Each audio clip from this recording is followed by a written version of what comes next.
है। बाबा कहते हैं, बच्चे 3/7/2025 प्रातः मुरली ओम शांति बाप दादा मधुबन से मधुर अनमोल महावाक्य है। मीठे बच्चे, इस बेहद नाटक में तुम वंडरफुल एक्टर हो। यह अनादि नाटक है, इसमें कुछ भी बदली नहीं हो सकता।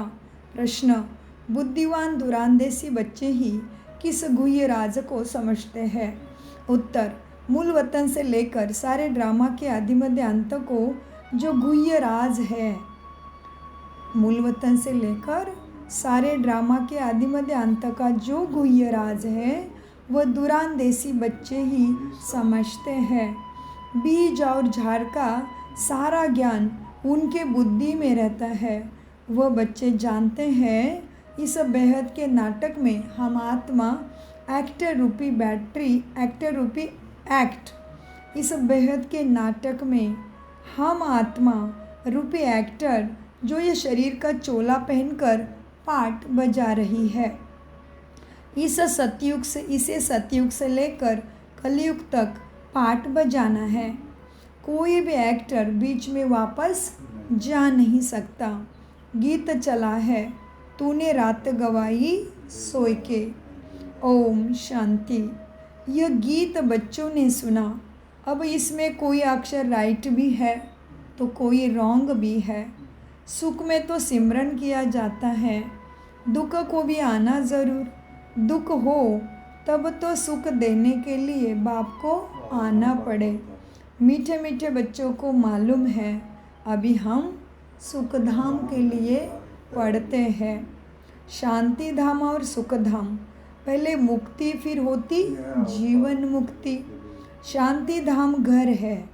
क्या है शांति धाम? घर है। वहाँ कोई पार्ट नहीं बजाया जाता। एक्टर घर में चले जाते हैं, वहाँ कोई पार्ट नहीं बजाते। वैसे ही तुम शांति धाम आत्मा बिंदी बन के जाओगे तो शांति धाम में कोई पार्ट नहीं है। पार्ट तो स्टेज पर बजाया जाता है, जो इस सृष्टि रंगमंच तुम्हारे लिए स्टेज है। यह भी स्टेज है। जैसे हद का नाटक होता है ना, वैसे यह बेहद का नाटक है। इसमें आदि मध्य अंत का राज सिवाय बाप के कोई और समझा न सके। वास्तव में यात्रा अथवा युद्ध अक्षर सिर्फ समझाने में काम में आता है। बाकी इसमें युद्ध आदि की कुछ भी बात नहीं। यात्रा भी अक्षर है, बाकी है तो याद करते करते तुम पावन बन जाएंगे। ये यात्रा पूरी भी यहाँ ही होगी, कहाँ जाना नहीं है। बच्चों को समझाया जाता है, बच्चे पावन बनकर अपने घर जाना है। अपवित्र तो जा न सके अपने घर। अपने को आत्मा समझना है। मनुष्य आत्मा में सारे चक्र का पार्ट है। अभी वो पार्ट पूरा हुआ है। बाप राय देते हैं, बच्चे बहुत सहज है, केवल मुझे याद करो। बाकी बैठे तो यहाँ ही हो, कहाँ जाते नहीं हो, मन बुद्धि से याद करते हो। बाप आकर कहते हैं, बच्चे मुझे याद करो तो तुम पावन बन जाएंगे। युद्ध की कोई बात नहीं। अपने को तमो प्रधान से सत्व प्रधान बनाना है। माया पर जीत भी तुम्हें पानी है। बच्चे जानते हैं 84 का चक्र पूरा होना है। भारत सत्व प्रधान था, उसमें ज़रूर मनुष्य ही होंगे। जमीन थोड़ी बदलती है, नहीं। अभी तुम जानते हो हम सत्व प्रधान थे, फिर क्या हो गया? चक्र का खेल खेलते खेलते तमो प्रधान बन गए, फिर हमें सत्व प्रधान बनना है। मनुष्य पुकारते भी है कि भगवान आकर हमको पतित से पावन बनाओ, परंतु वह कौन है, कैसे आते हैं, कुछ भी नहीं जानते। अभी बाबा ने तुम्हें समझाया है, समझदार बनाया है। कितना ऊंचा मर्तबा तुम पाते हो। वहाँ के गरीब भी, कहाँ के गरीब? वहाँ के गरीब भी बहुत ऊंचे हैं। कहाँ के गरीब?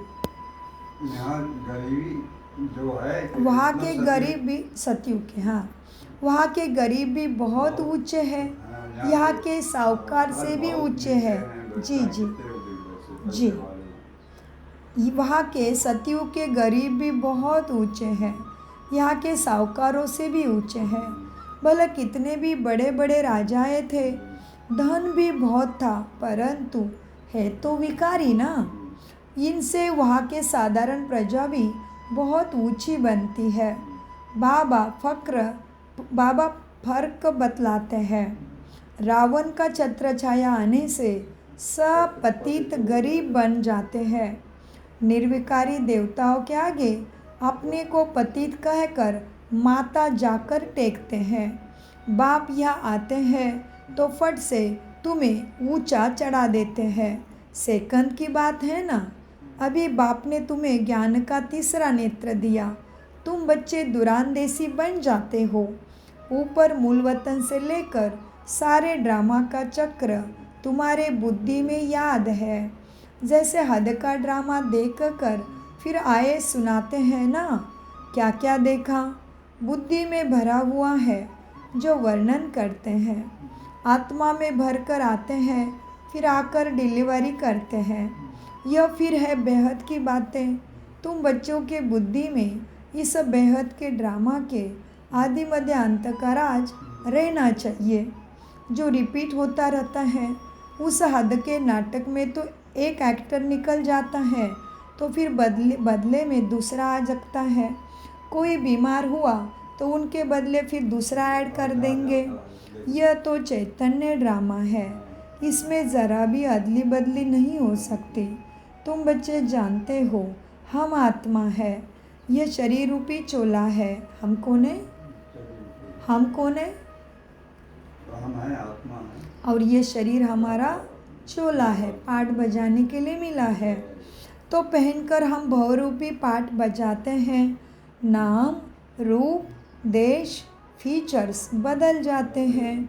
एक्टर्स को अपनी एक्ट को तो मालूम होता है ना। बाप बच्चों को ये चक्र का राज तो समझाते रहते हैं। सतयुग से लेकर कलयुग तक आते हैं, फिर जाते हैं, फिर नए सिरे आकर पाठ बजाते हैं। इनकी डिटेल समझाने में टाइम लगता है। बीज में भला नॉलेज है, फिर भी समझाने में टाइम तो लगता है ना। तुम्हारे बुद्धि में सारा बीज और झाड़ है। सो भी जो अच्छे बुद्धिमान है वही समझते हैं कि इसका बीज ऊपर में है। उनकी उत्पत्ति, पालना और संहार कैसा होता है, इसलिए त्रिमूर्ति भी दिखलाते हैं। यह समझानी जो बाप देते हैं और कोई भी मनुष्य दे न सके। जब यह आए तब पता पड़े, इसलिए तुम सबको कहते हो यह आकर समझो। कोई बहुत कट्टर होते हैं तो कहते हैं हमको कुछ सुनना नहीं है। कोई तो फिर सुनते भी है, कोई लिटरेचर भी लेते हैं। कोई तुम्हारे बुक खरीद भी करते हैं, मतलब लिटरेचर भी लेते हैं, कोई नहीं लेते हैं। तुम्हारे बुद्धि में अभी कितनी विशाल दुरानदेशी हो गई है। बाबा ने कहा है कोई लिटरेचर भी लेते, मतलब बुक भी खरीदते। या दूसरी एक बात होती है, जब हम सेवा में सबको शिव संदेश देते हैं, हमारे ज्ञान का संक्षिप्त पैम्पलेट देते हैं, तो कोई सीधा मना करते हैं, नहीं हाथ लगाते हैं। तो बाबा उसी की याद दिलाते हैं। बाबा कहते तुम्हारा लिटरेचर कोई लेते भी है, कोई नहीं लेते हैं। तुम्हारी बुद्धि में अभी कितनी विशालता आ गई है। हाँ, तुम्हारी बुद्धि अभी विशाल हो गई। तुम दुरानदेशी हो गए हो। तीनों लोगों को तुम ही जानते हो। कौन से तीन लोग हैं?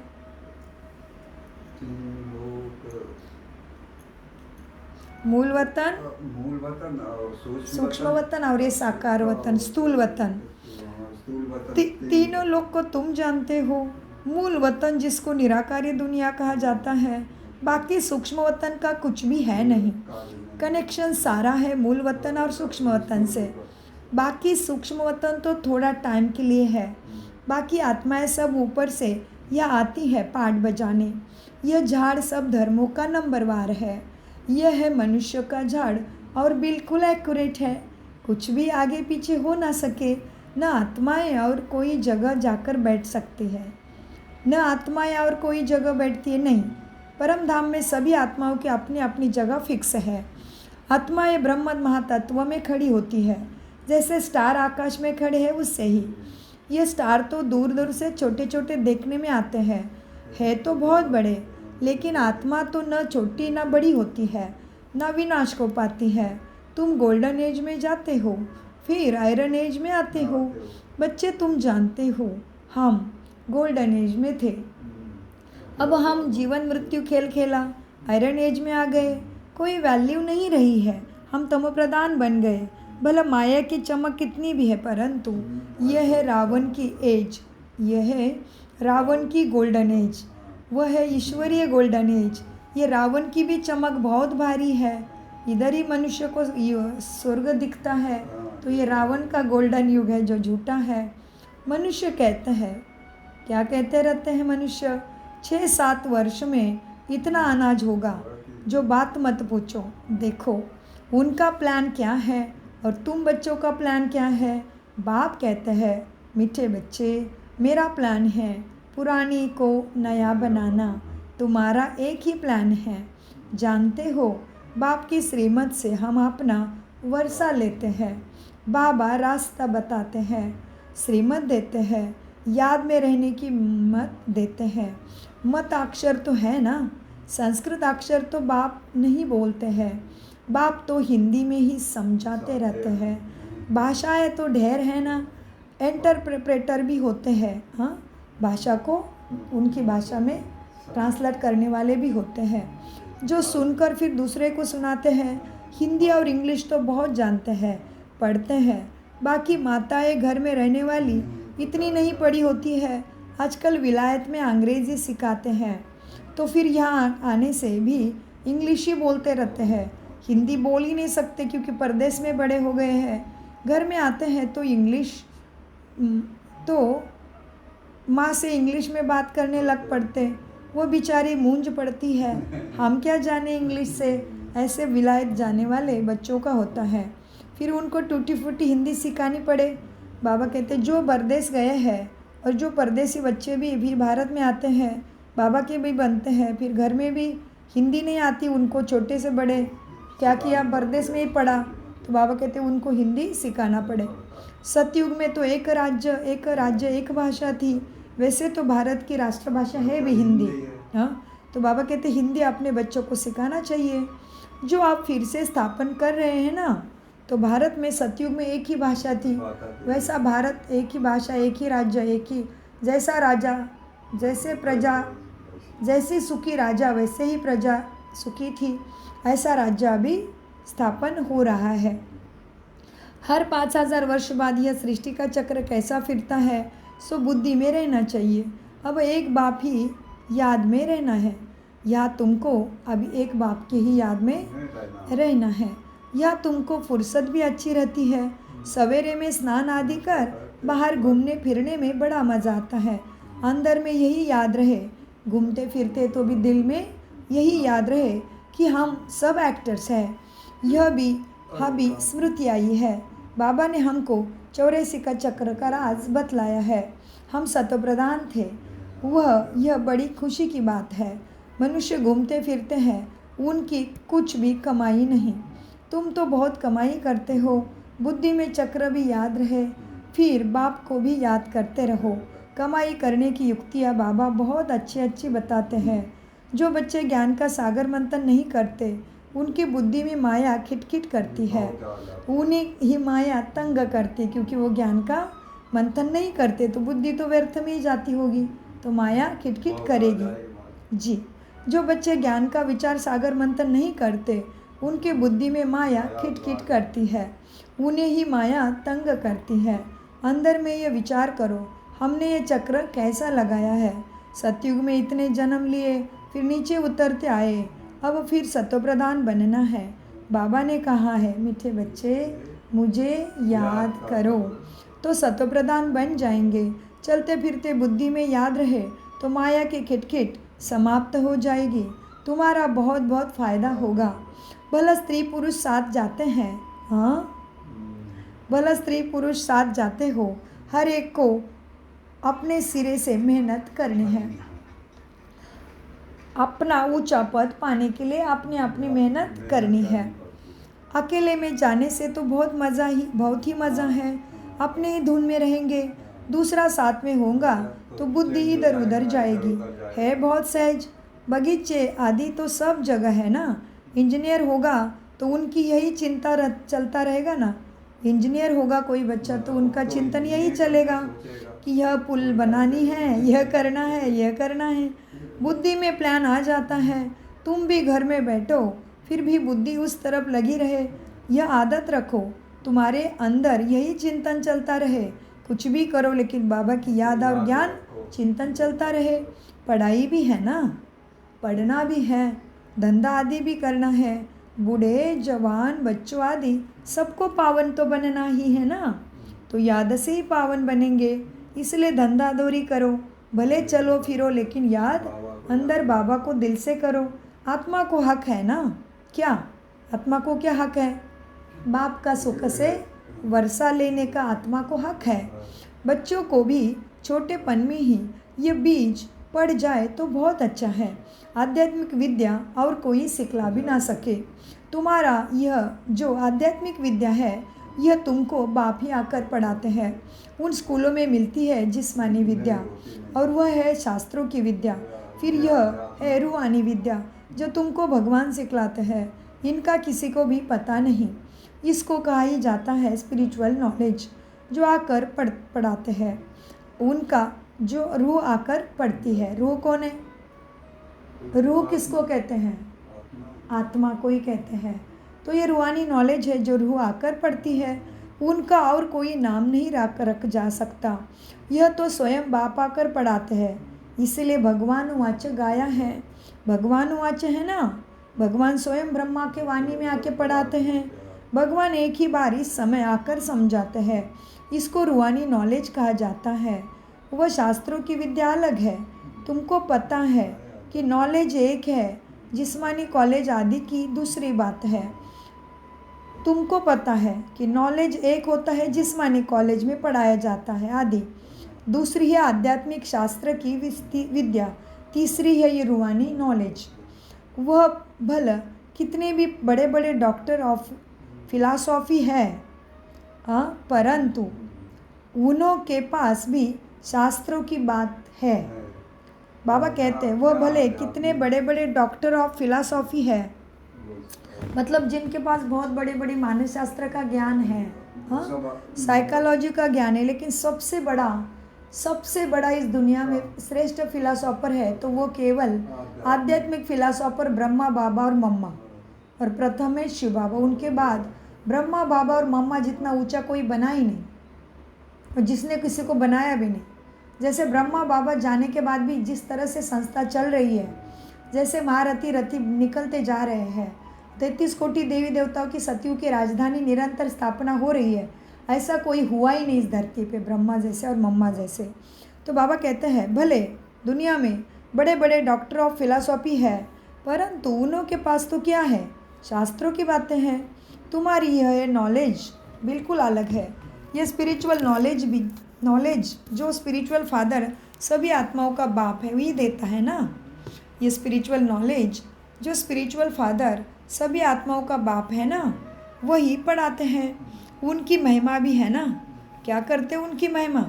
शांति का सागर, सुख का सागर। कृष्ण की महिमा बिल्कुल अलग। कल भी वही था, आज भी वही आया। बाबा 3-4 दिन से कृष्ण की महिमा और उनकी महिमा याद दिला रहे हैं।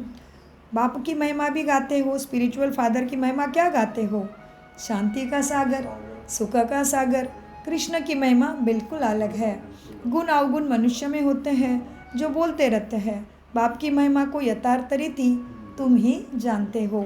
वह तो सिर्फ तोते मुआफिक गाते रहते हैं, अर्थ कुछ भी नहीं जानते। तो बच्चों को बाबा राय देते हैं, बच्चे अपनी उन्नति कैसे करो? पुरुषार्थ करते रहेंगे तो फिर पक्का होता जाएगा।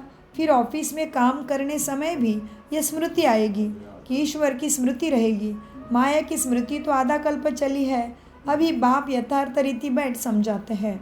अपने को देखो, हम क्या थे, अब क्या बन गए हैं। फिर हमको बाबा ऐसा देवता बनाते हैं।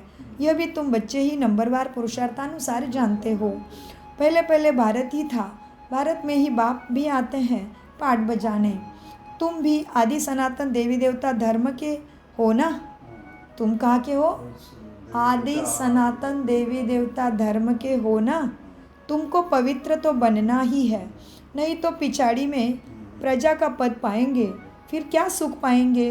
भक्ति जास्ती नहीं की होगी तो आएंगे ही नहीं यहाँ। समझ जाएंगे यह इतना ज्ञान बच्चों को देख के बाप समझते हैं यह ज्ञान इतना उठाने वाला नहीं है। समझ तो सकते हैं ना, बहुत मेहनत करते हैं, फिर भी कोई विरले निकलते हैं, लेकिन थकना नहीं है, मेहनत तो करनी है और सबको ज्ञान देना है, संदेश बाबा का देते रहना है। मेहनत बिगर कुछ मिलता थोड़ी है, प्रजा तो बनती रहती है ना। बाबा बच्चों की उन्नति के लिए युक्तियाँ बहुत बताते हैं। किसके लिए युक्ति बताते? उन्नति के लिए। बाबा बच्चों की उन्नति के लिए युक्तियाँ बहुत बताते हैं। बच्चे अपनी उन्नति करनी है ना, तो सवेरे सवेरे स्नान आदि कर एकांत में बाबा की याद में जाकर बैठो। बाबा बच्चों की उन्नति के लिए युक्तियाँ बहुत बताते हैं। मीठे बच्चे, अपनी उन्नति करनी है तो सवेरे सवेरे स्नान आदि कर एकांत में जाकर चक्र लगाओ व बैठ जाओ। तंदुरुस्ती के लिए पैदल करना भी अच्छा है ना। बाबा की याद पड़ेगा, बाबा भी याद पड़ेगा और ड्रामा का राज भी बुद्धि में रहेगा। कितनी कमाई है, यह है सच्ची कमाई।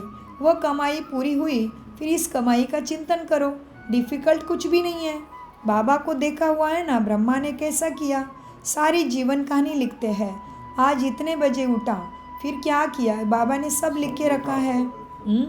आज इतने बजे उठा, फिर यह किया, फिर यह किया। ब्रह्मा ने 2 बजे से उठ के पुरुषार्थ किया ना। समझते हैं, पिछाड़ी वाले पढ़कर सीखेंगे। बड़े बड़े मनुष्य की बायोग्राफी पढ़ते हैं ना, बच्चों के लिए लिखते हैं, फिर बच्चे भी घर में ऐसे अच्छे स्वभाव के होते हैं।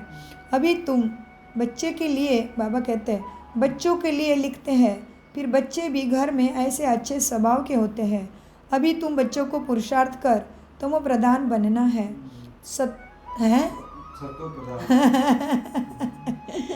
अभी तुम बच्चों को पुरुषार्थ करना है तमो प्रधानता को जलाने के लिए और सतो प्रधान बनने के लिए। बहुत अच्छा, बहुत ध्यान से सुन रहे हो। जितना ध्यान उतना भाग्य प्राप्ति। अभी तुम बच्चों को पुरुषार्थ कर सतो प्रधान बनना है। सतो प्रधान दुनिया का फिर से राज्य लेना है। तुम जानते हो, कल्प कल्प हम राज्य लेते हैं और फिर गवाते हैं। तुम्हारे बुद्धि में यह सब है। यह है नई दुनिया, नए सिरे के लिए नए नॉलेज। इसीलिए मीठे मीठे बच्चों को फिर भी बाबा समझाते हैं, बच्चे जल्दी जल्दी पुरुषार्थ करो और श्रेष्ठ पद प्राप्त करो। क्यों? शरीर के ऊपर भरोसा नहीं है। आजकल मौत बहुत इजी हो गया है। वहाँ जी बैठे बैठे चले जाते हैं। वहाँ अमर लोक में ऐसे मृत्यु कभी होती नहीं। यहाँ तो बैठे बैठे कैसे मर जाते हैं। इसीलिए अपना पुरुषार्थ करते रहो, जमा करते रहो। अच्छा, मीठे मीठे से खिला दे बच्चों प्रति माता पिता बाप दादा का याद प्यारा और गुड मॉर्निंग। रूहानी बाप की रूहानी बच्चों को नमस्ते। हम रूहानी बच्चों की रूहानी बाप दादा को याद प्यार गुड मॉर्निंग। नमस्ते प्यारे बाबा, नमस्ते। हम हैं सतबुद्धि से सब कुछ समझते, धारण करते और कराते। धारणा के लिए मुख्य सार, बुद्धि को ज्ञान चिंतन में बिजी रखने की आदत डालनी है। जब भी समय मिले एकांत में जाकर विचार सागर मंथन करना है। बाप को याद कर सच्ची कमाई जमा करनी है। तो सच्ची कमाई किस में है? बाप के याद में। दुरानदेशी बनकर इस बेहद के नाटक को यथार्थ रीति समझना है। सभी पाठधारियों के पाठ को साक्षी होकर देखना है। वरदान, मधुरता के वरदान द्वारा सदा आगे बढ़ने वाले श्रेष्ठ आत्मा भव। वरदान लेते हैं, मधुरता के वरदान द्वारा सदा आगे बढ़ने वाली श्रेष्ठ आत्मा भव। हाँ, कितना सुंदर है वरदान। मधुरता धारण करना पड़े तो उसको श्रेष्ठ आत्मा कहेंगे ना। वरदान का विस्तार, मधुरता ऐसे विशेष धारणा है जो कड़वी धरनी को भी मधुर बना देती है। किसी को भी 2 घड़ी मीठी दृष्टि दे दो, मीठे बोल, बोल दो तो किसी भी आत्मा को सदा के लिए भरपूर कर देंगे। 2 घड़ी की मीठी दृष्टि वो बोल उस आत्मा की सृष्टि ही बदल देंगे। आपके 2 मधुर बोल भी सदा के लिए उन्हें बदलने के निमित्त बन जाएंगे। इसलिए मधुरता का वरदान सदा साथ रखना, सदा मीठा रहना और सर्व को मीठा बनाना है। स्लोगन, हर परिस्थिति में राजी रहो। हाँ, हर परिस्थिति में राजी रहो, राजयुक्त बन जाएंगे। अव्यक्त इशारे, संकल्पों की शक्ति जमा कर श्रेष्ठ सेवा के निमित्त बनो। जब और सब संकल्प शांत हो जाते हैं, बस एक बाप और आप इस मिलन की अनुभूति का संकल्प रहता है, तब संकल्प शक्ति जमा होती है और योग पावरफुल हो जाता है। इसके लिए समाने व समटने की शक्ति को धारण करो। संकल्पों पर फुल ब्रेक लगे, ढीला नहीं, फुल ब्रेक लगा दो। अगर 1 सेकंड के बजाय ज़्यादा समय लगता है संकल्प को फुल स्टॉप करने में, तो समझ लो समाने की शक्ति कमज़ोर है। इसको बढ़ाओ अटेंशन के साथ। ओम शांति, ओम शांति, ओम शांति। मीठे प्यारे बाप दादा का अनगिनत पदम गुना शुक्रिया शुक्रिया शुक्रिया। कम बोलो, मीठा बोलो, धीरे बोलो।